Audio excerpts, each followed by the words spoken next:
Welcome to the Weekly Dose Podcast, your one-stop shop for the weekly news in incretin mimetic therapies, with your host, ManOnMounjaro, Dave Knapp.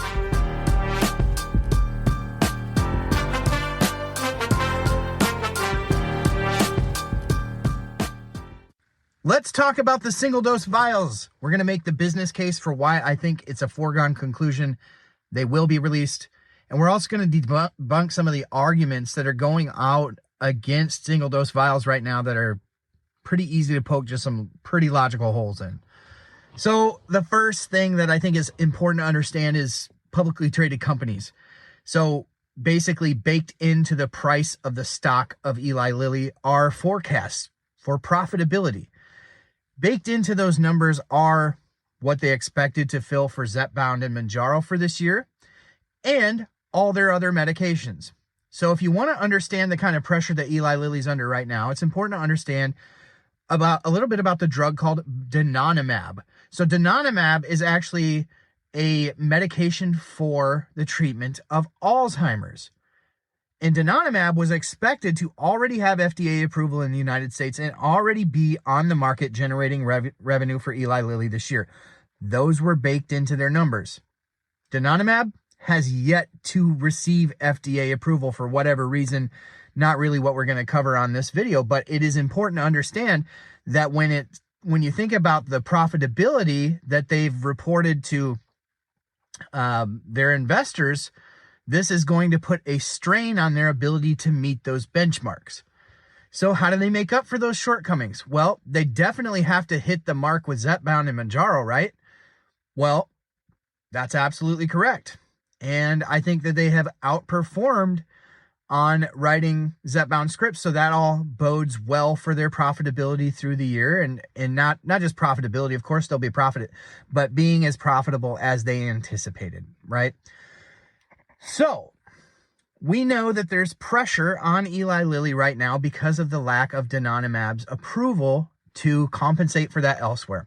Now, what they cannot do is get in front of the freight train that is Zepbound and writing new prescriptions. That's why you see they've chosen to prioritize the starter doses in both Zepbound and Mounjaro to get more people on the platform. But why get more people on the platform if you don't have the next dose available for them? They have to have something in their back pocket. That takes me to my next point. Earlier this month, in fact, I think it was back in March, Eli Lilly announced that there would be a momentary kind of slowdown of the availability of Humalog. Humalog is their insulin product. And their insulin product is made in single-dose vials. So they may be multi-dose, I can't remember, but in sterile vials, right? That's the important part. So I believe they could have been altering their manufacturing of that Humalog to actually fill Zepbound or Mounjaro vials. And the reason I think that is because if you think about it, they have to be as profitable as possible, right? That's their obligation to their investors. And Humalog, they settled a lawsuit just this past year that says that they won't charge more than $35 for Humalog if you're commercially insured. So Humalog ceased to be the cash cow that it once was. So that puts financial pressure on Lilly as well. So what do? You take those vials and you fill them with a medication that actually makes the company money, right? That makes sense to me. So I believe that the shortages of Humalog, which are also made in single-dose vials, aren't an indication that they couldn't also keep up with production of Zepbound vials. I think it's an indication that they're using that capacity to make vials, because if they're going to launch this sometime soon, presumably they're already manufacturing them. All right, so that brings me to sort of the next point, and that is that people are saying that, well, Canada uses single-dose vials and Australia uses single-dose vials. So there are two reasons why I don't believe that Eli Lilly would be wanting to flood the Canadian market with single-dose vials of Mounjaro. First of all you have to look at is how people responded to shortages and the price of Ozempic. Again, being the second person to the party, I talk about this a lot, being the second person to the party is oftentimes an advantage. In this case, the forerunner of Ozempic and the blockbuster of Wegovy and Ozempic showed Eli Lilly some of the things they maybe didn't want to do, like launch an excess amount of products in the Canadian market where people from the United States would ultimately flood to get the medication cheaper or just to find it in general, right? So I believe that would be one business reason why they wouldn't flood the Canadian market with an excess amount of medication. Second of all, you have to understand that in single payer systems, where the price of the medication has been negotiated, that's actually an advantage to the United States. The fact that we pay more, which none of us like, and a lot of us would like to see reform in this area in a major way, it's actually to our advantage when it comes to scarcity of not only medications, but even medical procedures. When there's scarcity, guess who gets deprioritized? The people who pay the least amount of money. So the capacity, utilizing manufacturing capacity to serve markets that don't pay as much for the medication, just there's not a strong business case to be made for that. So that would be my take on why the vials in Canada are in shortage and in Australia as well, because they pay less, and Eli Lilly has tension on them right now to meet investor expectations based upon the forecast that they've set. And we've already laid out the reasons why. So that would be my argument against the Canadian and Australian argument that vials won't help. They'll definitely help. The manufacturing of vials, even though there's complexity, you can't just shift over a manufacturing line from filling pens to filling vials. You can't do any of that easily. Finding the capacity and shifting that all takes time. But I think that may be contributing to some of the shortages that we're seeing now, because I believe some of that stuff might already be happening in the works. Why hasn't Eli Lilly spoken about this? So the only reason we know about this, at least initially, was because I followed it and I broke the news because I watched the inner workings of the FDA website, the pages that nobody else pays attention to unless you're sort of in that world.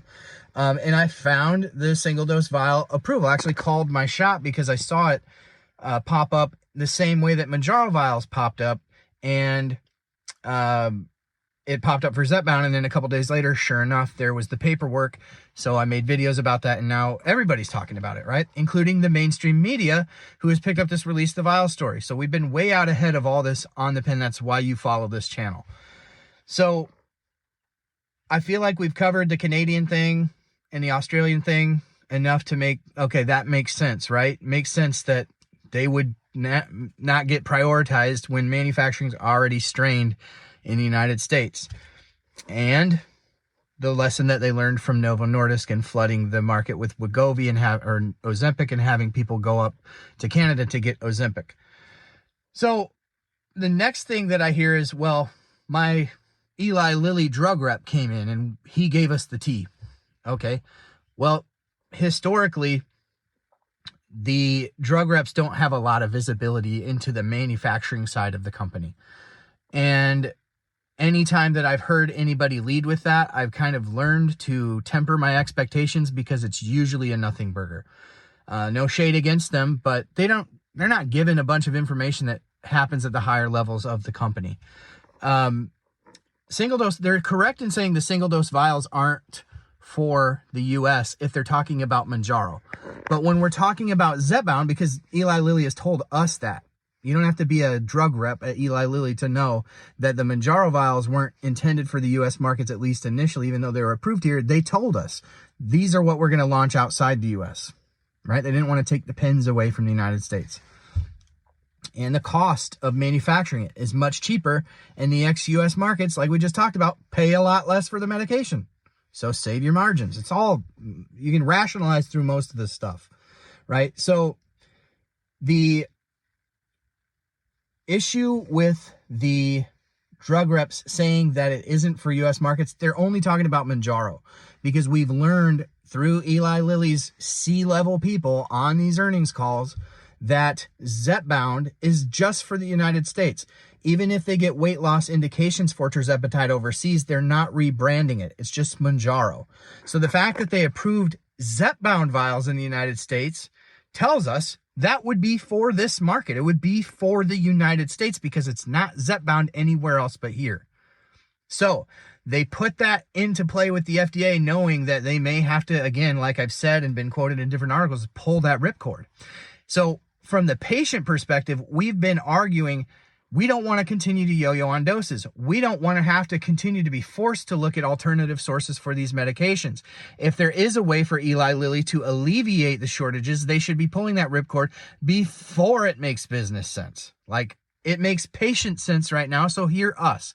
And that's what the Release the Vials campaign has been all about, getting the patient perspective out there so that we can be heard. So please continue to use the Release the Vials hashtag. I think we're making a huge difference. I appreciate you. You're the best part of this channel. Hit the like, hit the bell, hit the sub, and we'll see you on the next one.